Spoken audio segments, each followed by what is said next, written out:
আমি বিশাল অ্যাডিক্টেড হয়ে গেছি। আমার ব্রেন আর ওয়াইফাই দুটোই এখন কানেকশন হারিয়েছে। একটা জিনিস খুঁজতে যাই, 10টা জিনিস হারিয়ে ফেলি। ভেবেছিলাম মাথার সমস্যা, এখন দেখি মাথাটাই সমস্যা। কারণ আমার মনেই হয় না যে ব্রেনের কিছু যায় আসে আমি কি করছি না করছি তা। মাথার মধ্যে সারাক্ষণ চিন্তা একেবারে কিলবিল কিলবিল করছে, সেগুলো সারাদিন রিপ্লে হচ্ছে, নতুন গল্প তৈরি হচ্ছে। মানে ওভার থিঙ্ক করার চরম সীমায় পৌঁছে গেছি আমি। তাই আর টাইম পাস না করে ঝড়ের বেগে আমি এই বইটা পড়া শুরু করেছি। বইটাতে খুব সুন্দর লেখা আছে ওভার থিঙ্ক ব্যাপারটা কি।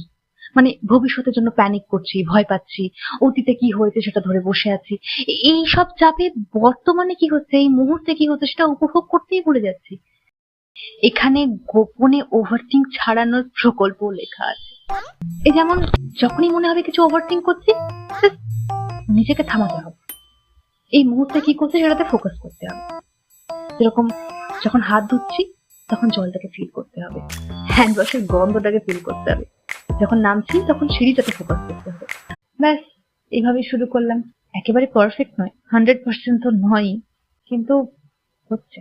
কারণ যদি মাথাকে নিজের মতো চালাতে হয় তবে তাকে পটাতেই হবে।